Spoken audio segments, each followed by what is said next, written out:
Today, I'd like to talk about the art of saying no. I know it seems contrary to the spiritual idea of saying yes to all things, as I've discussed in previous lectures and articles, but hear me out on the power of no.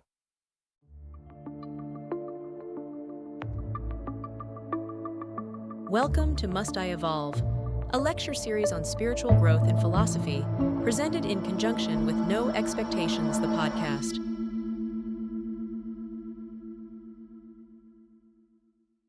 To live fully and authentically, one must sometimes say no to particular demands and expectations, not out of fear or avoidance, but as a declaration of one's path and truth. Saying no is crucial to spiritual growth and self-care. It's about setting boundaries and honoring our own needs and values. Let's delve into the importance of this simple yet powerful word in life. As a young man, I took the vow of a Zen bodhisattva. In a nutshell, I aspire to work tirelessly for the enlightenment and liberation of all sentient beings, to overcome personal desires and attachments, to delve into the teachings and practices of Zen Buddhism, and to follow the path of the Buddha with unwavering dedication. Sounds easy, right? It'd be a breeze if I were a monk who lived in a monastery on a distant snow-covered mountaintop, away from all the mindless TikToks, AI, angry political divisiveness, and the day-to-day minutia of modern life. But I don't. I live like almost every other human being on this planet. I have mundane responsibilities, life stresses, fears, and past pains. I often get asked, as just another guy with no superpowers and a day job, is it possible to maintain this vow you took so many years ago? The simple answer is yes, but it's complicated. In my journey to relieve others' suffering, I often forget myself. I'm so eager to be of compassionate service and help others find a life free of attachment that I get in my own way and give up too much of myself. The highly influential Tibetan Buddhist Chögyam Trungpa called this type of compassion idiot compassion. He emphasized that true compassion should be accompanied by wisdom and not be confused with enabling negative behaviors or self-indulgence. Idiot compassion, as he described, is more concerned with one's own comfort rather than genuinely helping the other person. This is a reminder that genuine compassion involves tough love, including towards oneself, and the courage to make difficult decisions that serve the greater good, including yourself. Due to severe burnout and idiot compassion fatigue, I recently quit teaching yoga asana and committed to practicing more self-care. I joined a small, locally owned gym where I could be anonymous and focus on my personal fitness. After working out there for about 8 months, members told me they'd seen what I was doing and asked me if I would be interested in teaching them functional movement, one of my other great passions. At first, I got excited and animated, telling them that's no problem. I'd love to do it, blah, blah, blah.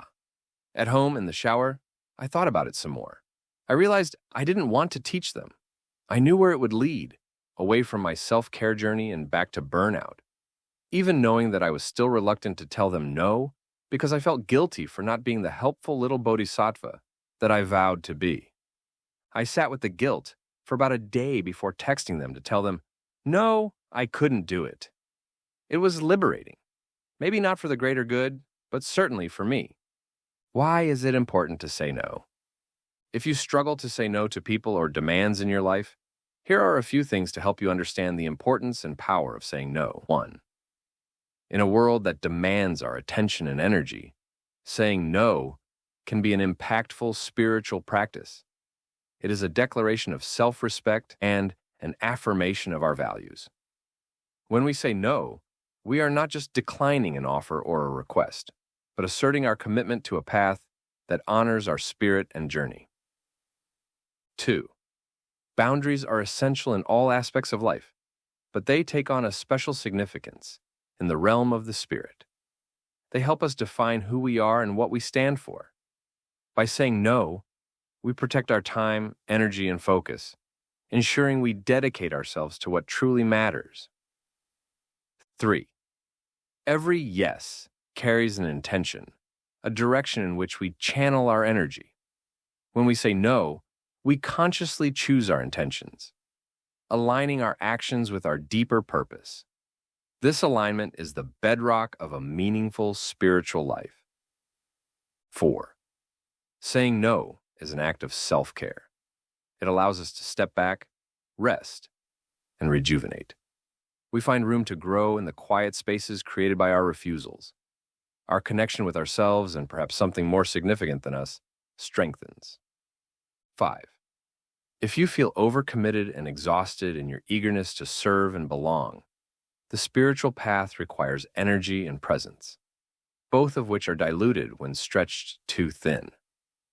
Learning to say no honors our capacity and limits. 6. Solitude is a sacred space where the spirit can breathe. In solitude, we often hear the whispers of the universe, intuition, divine, the subtle guidance that leads us forward. By saying no to the noise and the crowds, we say yes to a deeper communion with our soul. The art of saying no might be considered a spiritual discipline in its own right. It requires courage, wisdom, and a deep understanding of one's heart. Sure, we've all been idiots at some point in our lives, but when we learn to decline with grace and conviction, we open ourselves to a more prosperous, more authentic life. Embrace the power of no and discover the freedom it brings to our spirit. It's about making conscious choices that support our path and allow us to live with intention and integrity. Thanks for listening. My name is Andrew H. Housley. I'm a writer, teacher, and the author of the novels Invisible Sun and Waiting Impatiently. I live and write in the Crescent City, also known as New Orleans. If you like my content, please hit the like and subscribe buttons.